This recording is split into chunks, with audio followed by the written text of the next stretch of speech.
Zrobiłem dużo pieczonego mięsa w żeliwnym garnku. To, co zostało z uczty, zamknąłem w słoikach, a to, co się nie zmieściło w garnku, zrobiłem w szynkowarze. Zrobiłem więc 3 pyszne rzeczy za jednym razem. Szczegóły w filmie. Zapraszam. Witam Was serdecznie w mojej kuchni. Jak to mówią, piątek, piątunio, przed nami weekendunio. Także dzisiaj zajadał tego nie będę, ale prace przygotowawcze wykonać muszę. I to jest danie typu piekarnik, typu kociołek. I tak można je wykonać zamiennie. Czyli można planować na kociołek, a jak pogoda nie dopisze, to można je zrobić w piekarniku. Jeżeli w piekarniku można wykonać w zasadzie w każdym solidnym naczyniu żaroodpornym, ja to wykonam w takim garnku. Jest to garnek żeliwny emaliowany. Może pokażę.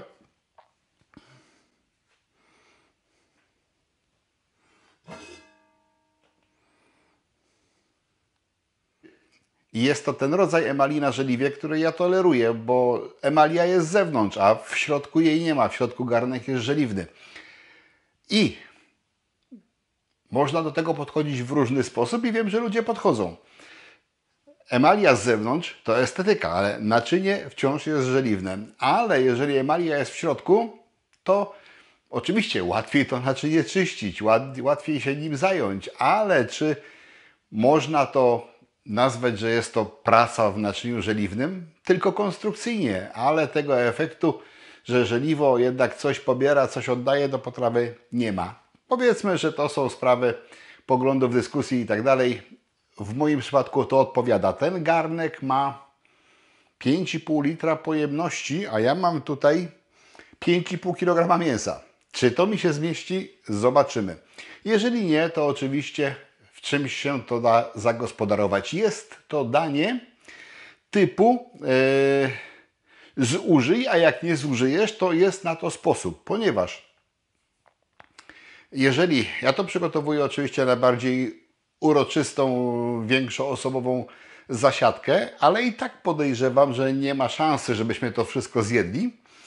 Ja bardziej też chcę przetestować pojemność tego naczynia rzeczywistą, ale to, co zostanie, można zapakować w jakiekolwiek naczynia szklane i wstawić do lodówki i w przeciągu 1 czy 2, 3 dni wykorzystać to na kolejne danie obiadowe.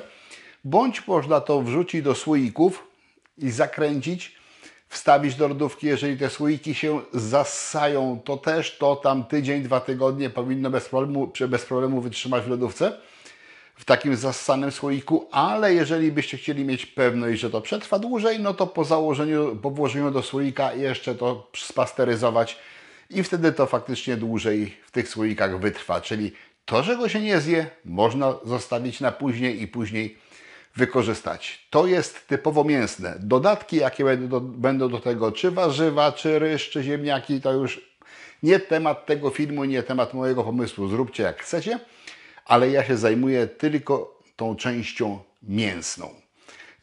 I to jest tak dalej. Znowu sprawa bardzo łatwa, bo to jest w zasadzie danie do utylizacji nadmiaru mięsa. Nie ma większego znaczenia, co Wy tam wrzucicie. Ja mam boczek, łopatkę, karkówkę i schab. I mniej więcej w równych proporcjach, oczywiście nie dokładnie w równych, ale mniej więcej. I od Was zależy. Ma być bardziej tłuste, więcej boczku. Nie robiłbym tego zbyt chudego, więc tego boczku powinno faktycznie nie być mniej niż 1/4 całości, bo to trochę tłuszczu mieć musi. Ale można dać go więcej, można dać go mniej. Generalnie mam 4 rodzaje mięsa, miałbym 2, też by nic się nie stało. To jest do utylizacji takich mięs, jakie Wam zostały, albo takie, jakie Wam się udało zdobyć. Ważne jest to, żeby przynajmniej 1/4 była boczku albo naprawdę tłustej łopatki, bo taka też się czasami trafia.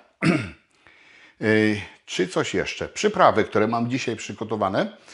Jest to 70 gramów soli na kilogram. Jest to oczywiście sól zwykła, bo będzie to wykonywane danie albo w kociołku, albo w piekarniku. W moim przypadku w piekarniku.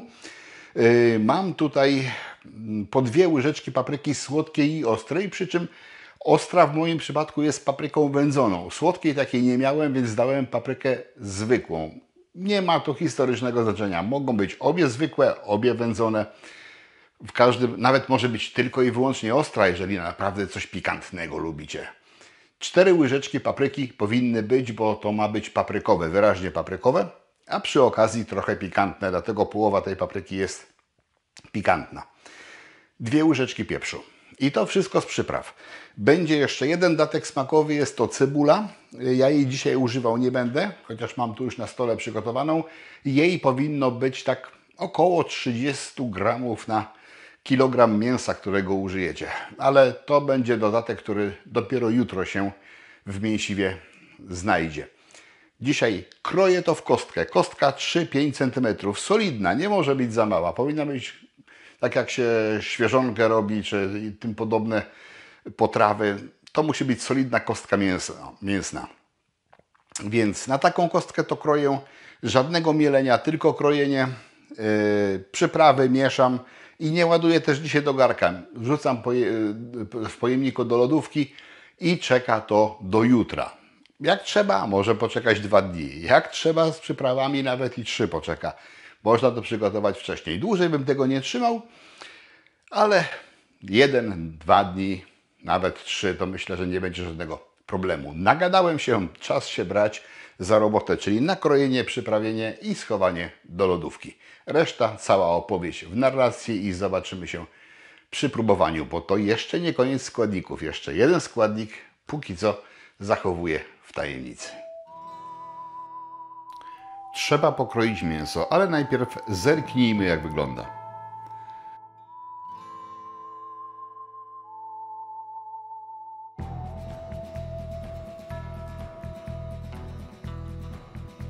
Kroję solidne plastry, a potem w nierówną kostkę. Im bardziej nierówne kawałki mięsa, tym lepiej.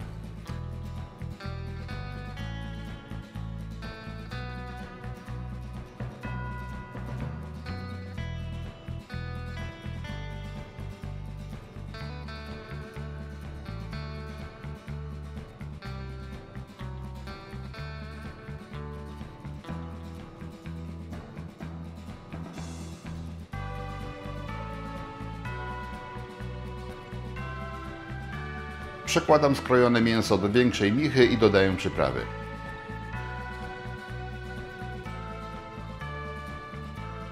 Wędzona papryka podbija aromaty.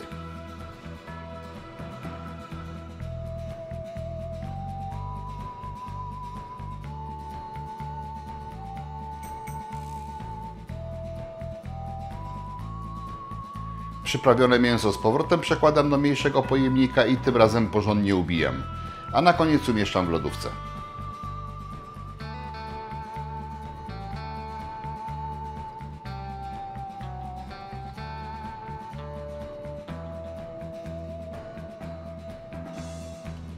Przy okazji zobaczcie, oto własnej roboty ser, który właśnie zjadamy. Pycha! Pierwsza czynność następnego dnia to wlewam do szklanki około 200 ml domowego portera.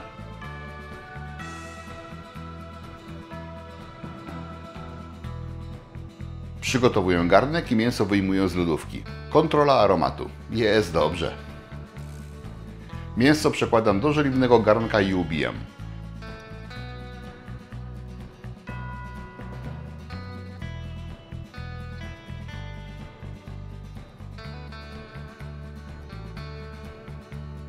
Garnek pełny, więcej nie zaryzykuję. Zostało mi około kilograma mięsa. Do garnka wlewam przygotowanego portera i oczywiście trochę wlewam w siebie.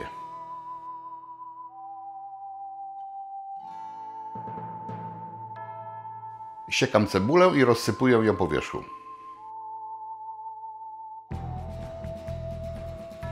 Nie musi, a nawet nie powinna być zbyt drobna.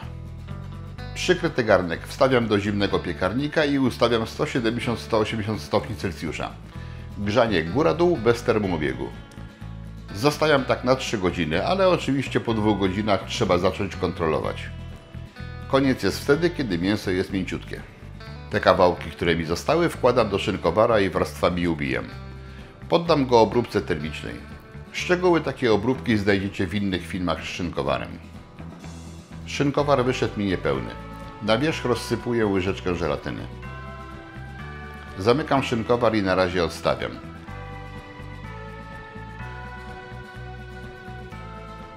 Po 3 godzinach mięso w garnku jest gotowe.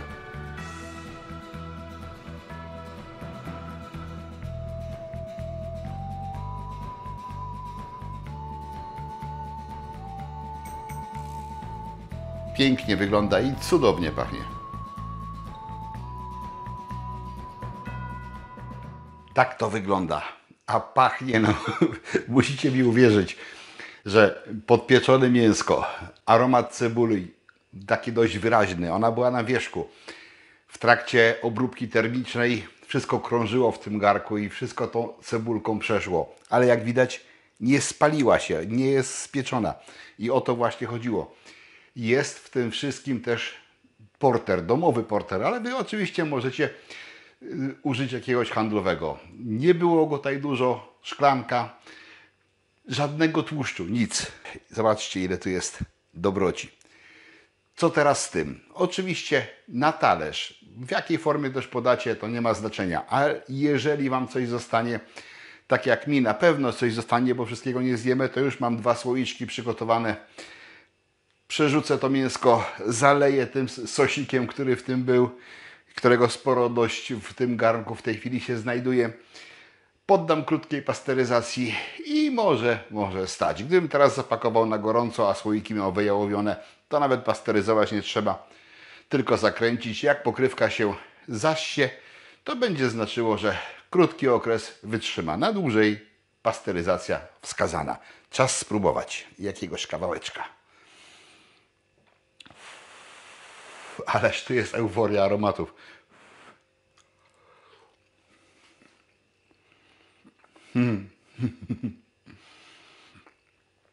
Mięciutkie, rozpadające się w ustach mięsko, a jednak w takich fajnych, dużych kawałeczkach. Tak jak to tutaj widać. Jeszcze kawałeczek. Jeszcze jeden. O, widać, że się rozpada.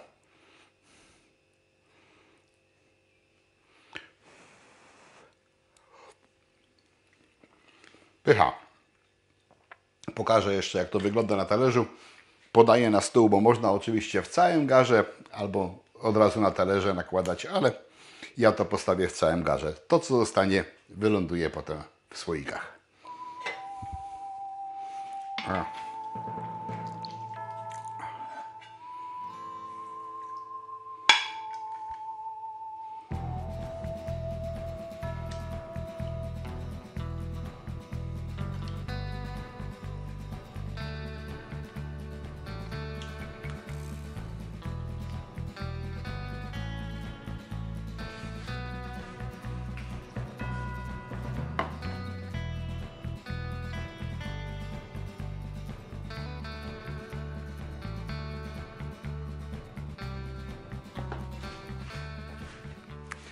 Coś pięknego, czas to zabrać na stół. Z Wami się już żegnam. Jak się pomysł spodobał, to dajcie łapkę w górę i zapraszam na kolejne odcinki. No to jest jadła na naprawdę sporą biesiadę. A dodatki do tego, tak jak mówiłem, jakie już chcecie. Trzymajcie się. Na razie, hej, cześć. To, co zostało, przenoszę do słoików i zalewam uwolnionym płynem. Tak wyglądają pełne słoiki. Poddam je pasteryzacji razem z szynkowarem. A tak wyglądają słoiki kilka dni później. Piękne, duże kawałki mięsa zatopione w sztywnej galarecie.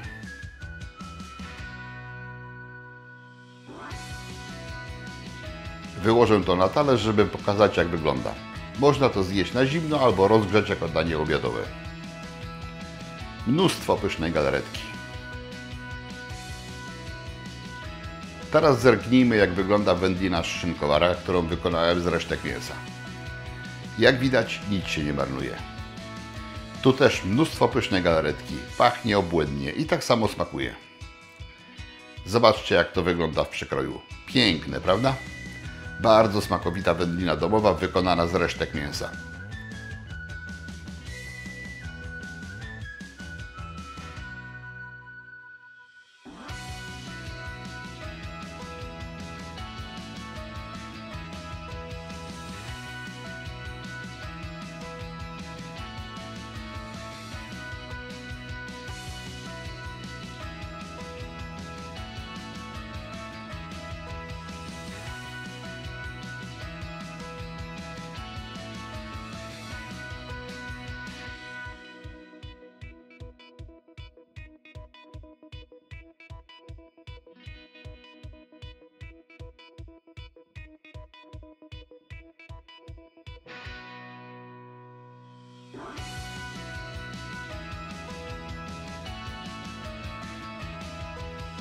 Chcesz więcej filmów o wyrobach z piekarnika?